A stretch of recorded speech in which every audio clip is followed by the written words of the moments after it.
A paciente silenciosa. Alex Michaelides. Quinta parte. Se eu me justificar, a minha boca me condenará. Jó 9, 20. Capítulo 1. O diário de Alicia Berenson. 23 de fevereiro. Theo acabou de sair. Eu estou sozinha. Estou escrevendo o mais rápido possível. Não tenho muito tempo. Preciso registrar isso enquanto ainda tenho forças. No início, achei que estava louca. Era mais fácil achar que estava louca do que acreditar que fosse verdade. Mas eu não estou louca. Não estou mesmo. Na primeira vez que o vi na sala de terapia, não tive certeza. Havia algo familiar nele, mas diferente.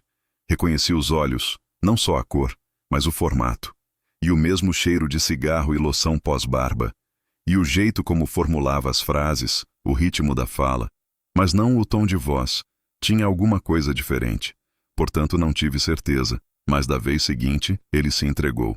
Ele disse as mesmas palavras, exatamente a mesma frase que tinha dito na minha casa, gravada a ferro na minha lembrança. Eu quero ajudar você. Quero ajudar você a ver o mundo com clareza. Assim que ouvi isso, algo se encaixou no meu cérebro, e o quebra-cabeça foi todo montado. A imagem estava completa. Era ele, e alguma coisa tomou conta de mim, uma espécie de instinto selvagem. Eu queria matá-lo, matar ou morrer. Saltei em cima dele e tentei estrangulá-lo, arrancar seus olhos, esmagar seu crânio no chão. Mas não consegui matá-lo, e eles vieram e me contiveram e me drogaram e me trancaram. E depois disso eu me senti desencorajada. Comecei a duvidar de mim outra vez. Talvez estivesse cometendo um erro.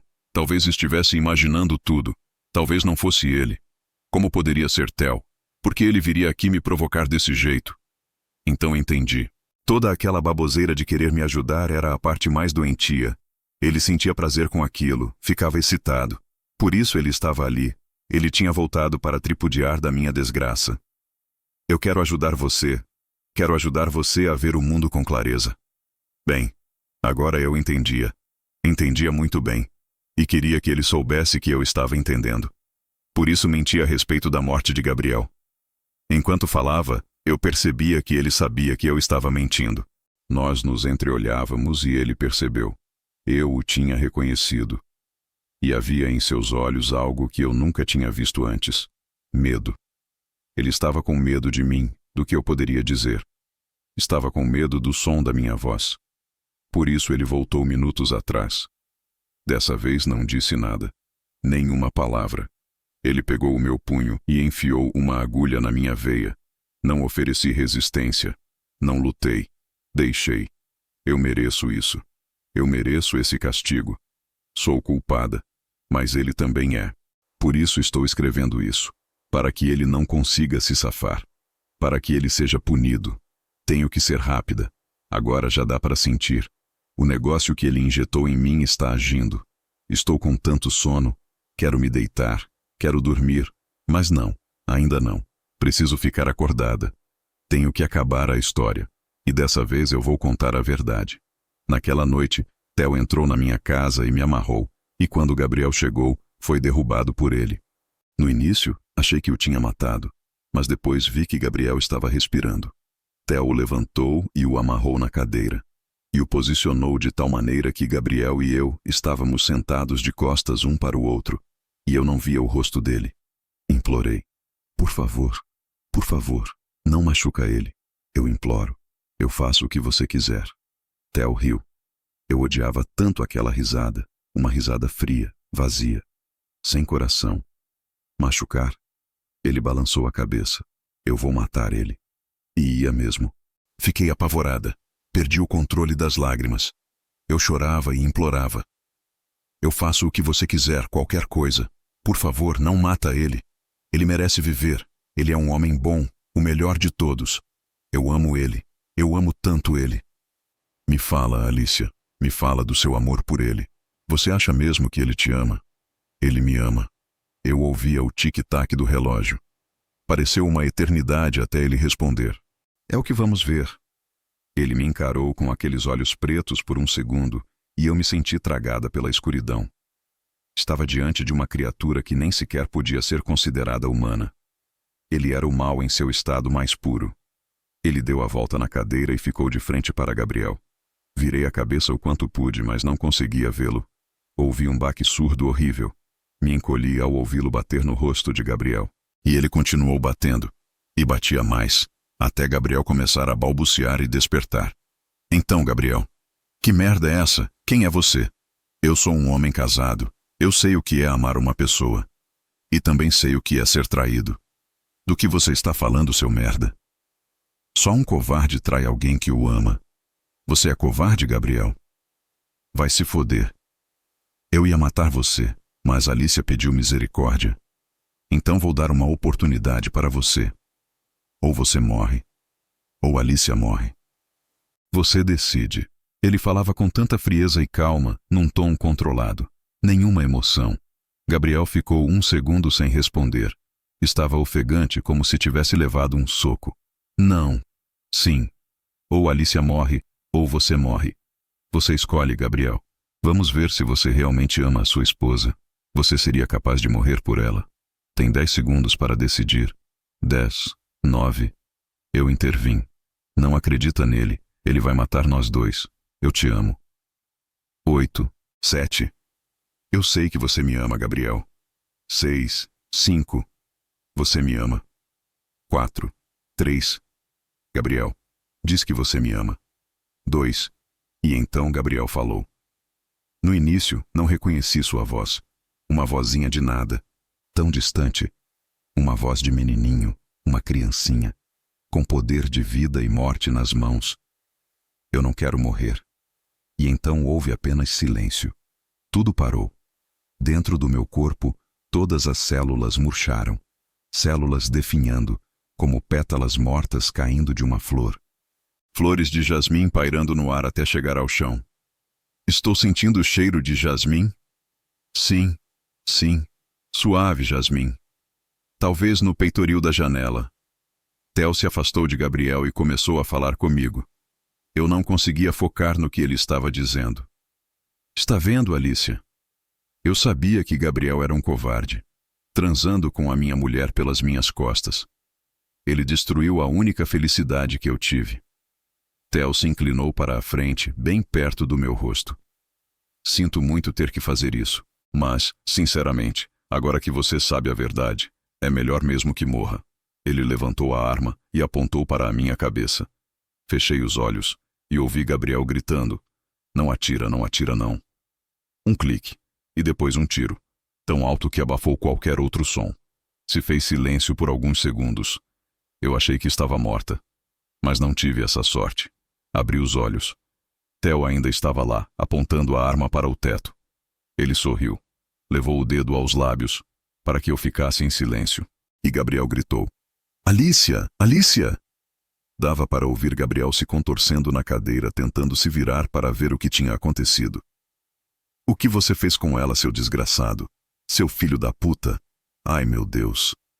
Theo desamarrou os meus punhos, deixou a arma cair no chão e me deu um beijo na bochecha, bem devagar. Depois saiu, batendo a porta. Gabriel e eu estávamos sozinhos. Ele chorava de soluçar. Mal conseguia dizer alguma coisa.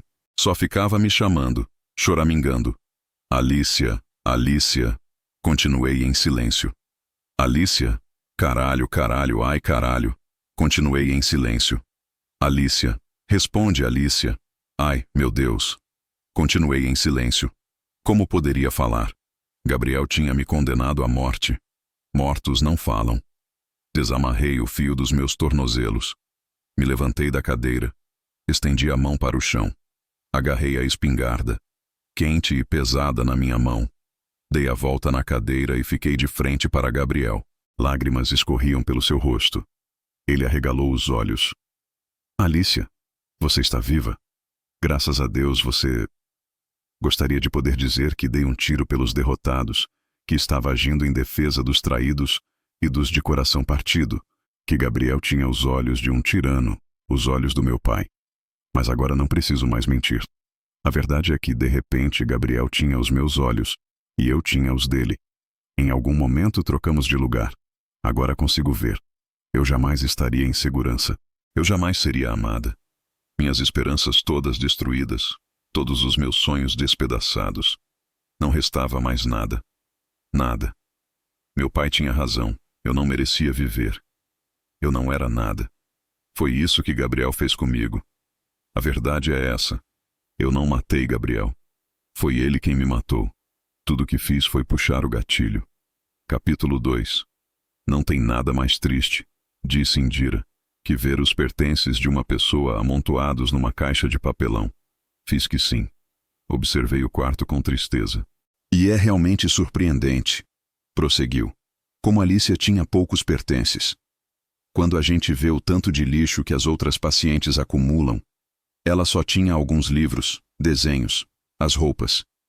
Indira e eu estávamos esvaziando o quarto de Alicia, por ordem de Stephanie. É pouco provável que ela acorde, dissera Stephanie. E para ser franca, precisamos da cama. Nós decidíamos, quase o tempo todo em silêncio, o que guardar e o que descartar. Eu examinava minuciosamente os pertences de Alicia. Queria me certificar de que não havia nada que pudesse me incriminar, nada que pudesse me comprometer. Me perguntava como Alicia tinha conseguido manter o diário escondido por tanto tempo. Toda paciente podia levar alguns objetos de uso pessoal ao dar entrada no Grove. Alicia havia levado uma pasta de desenhos, e eu só podia presumir que tinha sido assim que ela escondera o diário ao entrar. Abri a pasta e comecei a olhar os desenhos, quase todos esboços e estudos inacabados a lápis. Algumas linhas a esmo jogadas na página que imediatamente ganhavam vida, evocativas de um jeito brilhante, capturando de maneira inconfundível os traços de alguém. Mostrei um dos esboços a Indira. É você. O quê? Não é? É sim. Mesmo? Encantada, Indira examinou melhor. Você acha? Eu nunca vi Alicia me desenhando. Quando será que ela fez isso? É muito bom, não é? Sim. É sim. Você devia ficar com ele. Indira fechou a cara e o devolveu. Não posso. Claro que pode. Ela não se importaria. Eu sorri. Ninguém vai ficar sabendo. É. Acho que não. Ela olhou para o quadro que estava apoiado no chão, encostado na parede.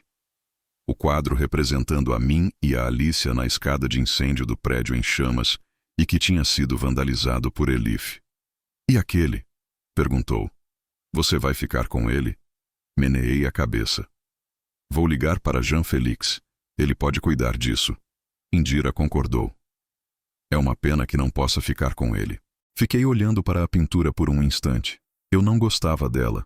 De todos os quadros de Alicia, era o único de que eu não gostava. Estranho, considerando que eu era retratado nele. Preciso deixar uma coisa bem clara. Eu jamais pensei que Alicia atiraria em Gabriel. Esse ponto é importante.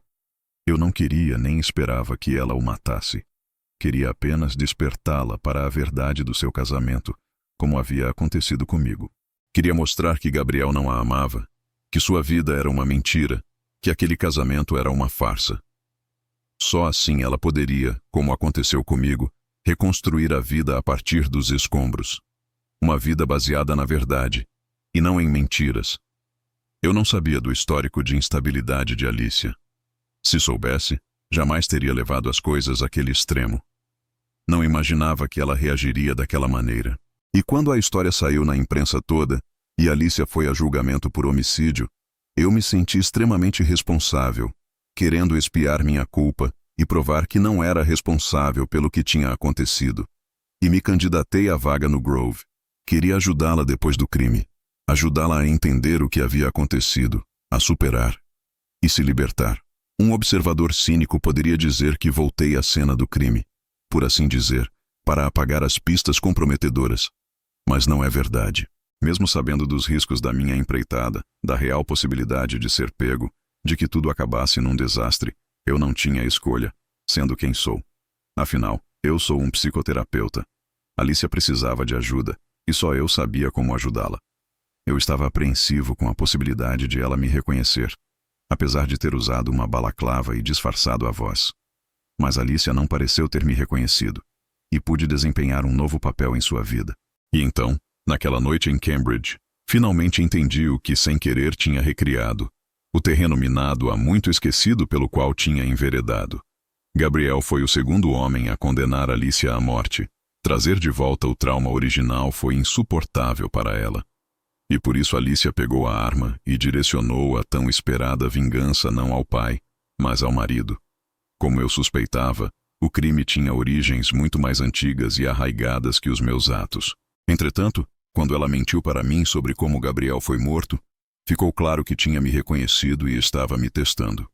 Fui obrigado a fazer alguma coisa para silenciá-la para sempre. Deixei que a culpa recaísse em Christian. Uma espécie de justiça poética, pensei. Não tive o menor escrúpulo em incriminá-lo. Christian falhou com Alicia quando ela mais precisou dele. Merecia ser punido. Silenciar Alicia não foi assim tão fácil. Injetar morfina nela foi a coisa mais difícil que fiz na vida. E o fato de ela não ter morrido, mas estar dormindo, é melhor. Assim, posso visitá-la diariamente. Me sentar ao lado da cama, segurar sua mão. Eu não a perdi. Terminamos? Perguntou Indira, interrompendo meus pensamentos. Acho que sim. Ótimo. Preciso ir. Tenho uma paciente ao meio-dia. Pode ir. Avisei. A gente se vê no almoço? Sim. Indira apertou meu braço e saiu.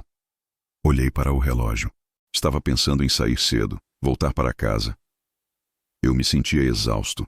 Estava prestes a apagar a luz e me retirar quando me ocorreu algo e senti o corpo enrijecer.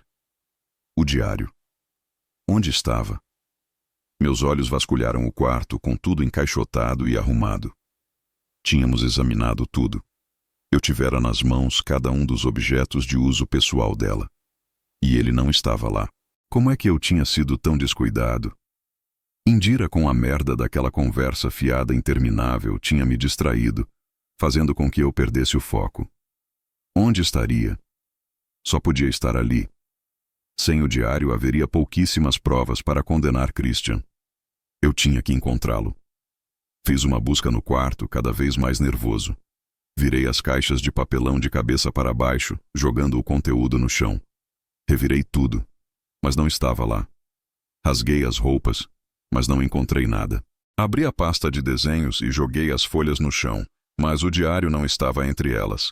Passei em seguida aos armários e abri todas as gavetas, verificando se estavam mesmo vazias e atirando-as de lado.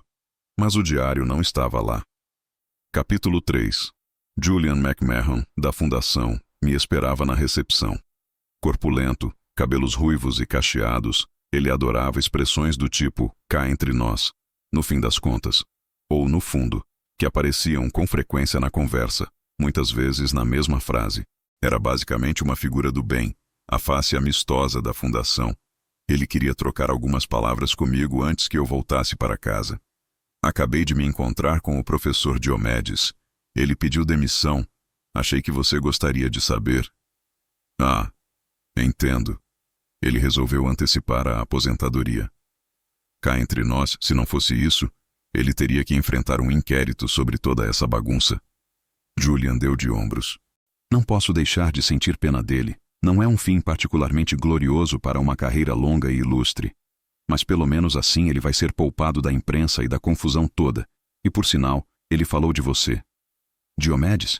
Sim, ele indicou você para ocupar o lugar dele. Julian piscou. Disse que você seria perfeito para o cargo. Sorri. É muita bondade dele. Infelizmente, no fim das contas, considerando o que aconteceu com Alicia e a prisão de Christian, está totalmente fora de questão manter o Grove aberto. Ele vai ser fechado permanentemente. Não posso dizer que fico surpreso. Quer dizer então que não há nenhum cargo. Bom, no fundo o negócio é o seguinte. Pretendemos abrir um serviço psiquiátrico com uma relação custo-benefício muito melhor aqui mesmo, daqui a alguns meses. E gostaríamos que considerasse a possibilidade de ser diretor do lugar, Theo. Era difícil esconder minha empolgação. Aceitei com prazer. Cá entre nós, falei, usando uma de suas expressões. Esse é o tipo de oportunidade com que sempre sonhei. E era mesmo. Uma chance de poder de fato ajudar as pessoas, e não apenas medicar. Ajudar os pacientes do jeito que acredito que deve ser. Do jeito que Ruth me ajudou. Do jeito que tentei ajudar Alicia. As coisas acabaram terminando bem para mim, e seria injusto não reconhecê-lo. Parece que consegui tudo o que queria. Quer dizer, quase. Ano passado, Kathy e eu nos mudamos do centro de Londres para Surrey, onde eu cresci. Depois da morte do meu pai, A casa foi deixada para mim. Embora fosse ficar com a minha mãe até o fim dos seus dias, ela decidiu nos dar a casa e se mudar para um lar de idosos.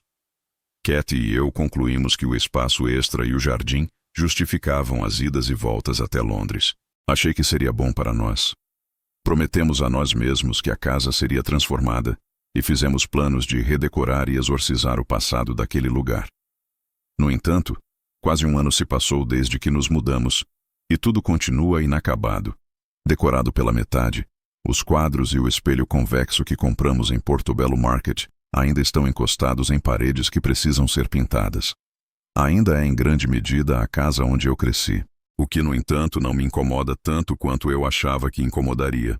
Na verdade, eu me sinto em casa, o que não deixa de ser irônico. Voltei para casa e entrei. Fui logo tirando o casaco. O calor estava sufocante, parecia uma estufa. Baixei o termostato no hall. Kathy adora sentir calor, ao passo que eu prefiro sentir frio, de modo que a temperatura é uma das nossas pequenas batalhas cotidianas. Do hall, ouvia a TV ligada. Kathy tem visto muita televisão ultimamente. Uma trilha sonora infinita de porcarias pontuando a nossa vida nessa casa. Ela estava na sala, encolhida no sofá. Tinha no colo um pacote enorme de salgadinhos sabor camarão e os catava com os dedos grudentos e vermelhos para levá-los à boca. Ela está sempre comendo essas porcarias. Não me surpreende que tenha engordado. Kathy não tem trabalhado muito nos últimos anos e anda muito fechada, até mesmo deprimida. O médico dela queria que ela tomasse antidepressivos, mas fui contra a ideia.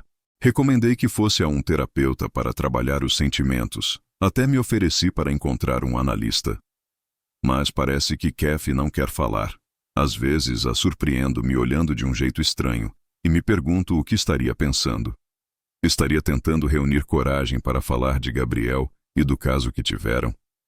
Mas ela não diz uma palavra. Fica o tempo todo em silêncio, exatamente como Alicia fazia. Gostaria de poder ajudá-la, mas parece que não consigo chegar até ela. Esta é a grande ironia. Fiz tudo isso para ficar com Kathy e acabei perdendo-a de qualquer maneira. Me sentei no braço da poltrona e fiquei observando-a por um instante. Uma paciente minha tomou uma overdose. Está em coma. Nenhuma reação. Parece que foi um membro da equipe que administrou a overdose de propósito. Um colega. Nenhuma reação. Você está me ouvindo? Kathy deu de ombros. Não sei o que dizer. Um pouco de solidariedade seria bom. Com quem? Com você. Com ela. Eu atendia essa paciente tinha um tempo, terapia individual. Ela se chama Alicia Berenson. E olhei para Kathy ao dizer isso. Ela não reagiu, nem o mais leve sinal de emoção. Ela é famosa. Infame, na verdade. Há alguns anos todo mundo falava dela. Ela matou o marido. Lembra? Não lembro. Kathy deu de ombros e mudou de canal. E assim continuamos no nosso joguinho de vamos fingir. Parece que ultimamente eu ando fingindo um bocado. Com muita gente, inclusive eu mesmo. Motivo pelo qual estou escrevendo isso, pelo que parece. Uma tentativa de contornar meu ego monstruoso e acessar a verdade sobre mim mesmo. Se é que isso é possível. Eu precisava beber alguma coisa. Fui até a cozinha, peguei a garrafa de vodka no congelador e me servi de uma dose. Ela desceu queimando a minha garganta. Servi mais uma. Me perguntei o que Ruth diria se eu fosse atrás dela de novo, como fiz 6 anos antes, para confessar tudo isso. Sabia, no entanto, que era impossível. Agora eu era uma pessoa totalmente diferente, com mais culpa, com menos capacidade de ser sincero. Como eu teria coragem de me sentar diante daquela mulher frágil e olhar naqueles olhos de um azul transparente que me mantiveram seguro durante tanto tempo e só me ofereceram decência, bondade, verdade e revelar toda a minha sujeira, a minha crueldade. Como sou vingativo e perverso, indigno de Ruth e de tudo que ela tentou fazer por mim. Como eu poderia dizer que destruí 3 vidas, que não tenho nenhum senso moral, que sou capaz de realizar os piores atos sem nenhum remorso e só me preocupo em salvar a minha própria pele? Ainda pior que o choque, a repulsa, ou até o medo nos olhos de Ruth quando lhe contasse isso, seria o olhar de tristeza, decepção e recriminação a si mesma. Porque não só eu havia falhado com ela, como sei que ela pensaria que havia falhado comigo. E não só comigo, mas com a cura pela fala. Afinal, nenhum terapeuta dispusera de melhores condições que Ruth. Ela tivera anos para trabalhar com alguém com muitos problemas, sim, mas ainda muito jovem. Apenas um menino. E tão disposto a mudar, a melhorar, a se curar. E, no entanto, apesar de centenas de horas de terapia, falando e ouvindo e analisando, ela não tinha sido capaz de salvar essa alma. Talvez eu estivesse errado. Talvez certas pessoas simplesmente nasçam más e continuem assim, não importa o que aconteça. A campainha tocou, me despertando dos meus pensamentos. Desde que nos mudamos para Surrey, não era comum recebermos visitas à noite. Eu nem me lembrava da última vez que tínhamos recebido amigos. Está esperando alguém? Perguntei, mas não obtive resposta. Kathy provavelmente não me ouviu por causa do barulho da TV. Fui até a entrada e abri a porta. Para minha surpresa, era o inspetor-chefe Allen. Estava com um sobretudo e um cachecol, e suas bochechas estavam vermelhas. Boa noite, Sr. Faber. Inspetor Allen, o que está fazendo aqui? Eu estava passando pela vizinhança e achei que talvez pudesse fazer uma visita. Existem certos desdobramentos que eu gostaria de informar ao senhor. O momento é apropriado? Hesitei. Para ser franco, estou preparando o jantar. Não vai demorar. Allen sorriu. Era evidente que não aceitaria um não, então abri espaço para que entrasse. Ele pareceu satisfeito por estar dentro da minha casa. Tirou as luvas e o sobretudo. Está um frio de rachar lá fora. Aposto que vai nevar. As lentes dos óculos dele ficaram embaçadas e ele os tirou do rosto para limpar com seu lenço. Acho que está meio quente demais aqui, comentei. Por mim, não. Nunca está quente demais para mim. Você se daria bem com a minha esposa. Bem na hora, Kathy apareceu no hall. Olhava intrigada de mim para o inspetor e vice-versa. O que houve? Kathy, esse é o inspetor Allen. Ele está cuidando da investigação sobre a paciente que mencionei. Boa noite, Sra. Faber. O inspetor quer falar comigo. Não vamos demorar. Pode subir para tomar o seu banho que eu chamo quando o jantar estiver pronto. Fiz um gesto convidando o inspetor a entrar na cozinha. Por favor. O inspetor Allen olhou de novo para Kathy antes de se virar e entrou na cozinha. Eu o segui, deixando Kathy no hall e depois ouvindo seus passos lentos escada acima. Quer beber alguma coisa? Obrigado.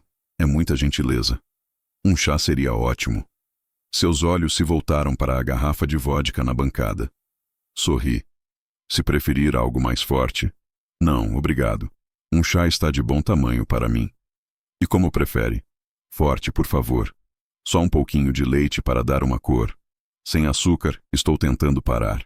Enquanto ele falava, minha mente vagava, tentando imaginar o que Allen estava fazendo ali e se eu devia ficar preocupado. Seu jeito era tão cordial que era difícil não me sentir a salvo. Além do mais, não havia nada que pudesse me comprometer, certo? Liguei a chaleira elétrica e me virei para ele de novo. Então, inspetor, sobre o que você queria falar comigo? Bom, basicamente sobre o Sr. Martin. Jean Félix? Sério? Fiquei surpreso. O que tem ele? Ele foi ao Grove pegar o material de arte de Alicia e a gente começou a conversar. Sujeito interessante esse Sr. Martin. Ele quer fazer uma retrospectiva da obra de Alicia. Acha que é um bom momento para reavaliar o trabalho dela. E, considerando toda essa publicidade, eu diria que tem razão. Allen olhou para mim como se me avaliasse. O senhor talvez queira escrever algo sobre ela. Tenho certeza de que haveria interesse por um livro ou algo assim. Eu não tinha pensado nisso. Mas o que eu teria a ver com a retrospectiva de Jean Félix, inspetor? É que o Sr. Martin ficou especialmente empolgado com o novo quadro. Nem pareceu preocupado com o fato de ter sido vandalizado por Elif. Disse que acrescentava uma qualidade especial. Não lembro as palavras que ele usou exatamente. Eu não entendo muito de arte. O senhor entende? Não. Eu já me perguntava quanto tempo levaria para o inspetor entrar no assunto que o havia trazido e por que eu estava me sentindo cada vez menos à vontade. Seja como for, o Sr. Martin estava admirando a pintura. Ele pegou o quadro para observar mais de perto, e lá estava. O quê? Isso? O inspetor pegou um objeto no bolso do casaco, e eu imediatamente o reconheci. O diário. A água ferveu na chaleira e um chiado preencheu o ambiente. Eu a desliguei e coloquei um pouco de água na caneca. Mexi e notei que minha mão tremia de leve. Ah, que bom. Estava me perguntando onde estaria. Preso atrás do quadro no canto superior esquerdo da moldura, muito bem fixado. Então era lá que estava, pensei. Atrás do quadro que eu odiava. O único lugar onde não olhei. Acariciando a capa preta amassada e desbotada, o inspetor sorriu. Abriu o caderno e o folheou. Fascinante. As setas, a confusão toda. Concordei. O retrato de uma mente perturbada. O inspetor Allen foi percorrendo as páginas até o fim e começou a ler em voz alta. Ele estava com medo do som da minha voz. Ele pegou meu punho e enfiou uma agulha na minha veia. De repente fui tomado por uma onda de pânico. Eu não conhecia aquelas frases. Não tinha lido aquele trecho. Era a prova comprometedora que eu queria encontrar, e estava nas mãos erradas. Queria arrancar o diário das mãos de Allen e rasgar as páginas, mas não conseguia me mexer. Eu tinha sido pego. Comecei a gaguejar. Acho melhor nós. Eu estava muito nervoso, e ele sentiu o medo em minha voz. Sim? Nada. Tirei da cabeça a ideia de impedi-lo de alguma maneira. Qualquer iniciativa que eu tomasse poderia me incriminar. Não havia saída. E o mais estranho é que eu estava aliviado. Sabe de uma coisa? Eu não acredito que você estivesse apenas passando pela vizinhança, inspetor. E lhe entreguei o chá. Ah, não, você tem toda a razão. Achei melhor não declarar o objetivo da minha visita logo de cara. Mas o fato é que a coisa agora mudou completamente de figura. Estou curioso para ouvir. Eu me escutei dizer. Você poderia ler em voz alta? Muito bem. Eu estava estranhamente calmo ao me sentar na cadeira perto da janela. Ele pigarreou e começou. Theo acabou de sair. Eu estou sozinha. Estou escrevendo o mais rápido possível. Enquanto ouvia, eu contemplava as nuvens brancas que passavam. Finalmente tinha começado a nevar. Flocos de neve caíam lá fora. Abri a janela e estendi a mão. Peguei um floco de neve e o vi desaparecer na ponta do dedo. Sorri e estendi de novo a mão para pegar outro.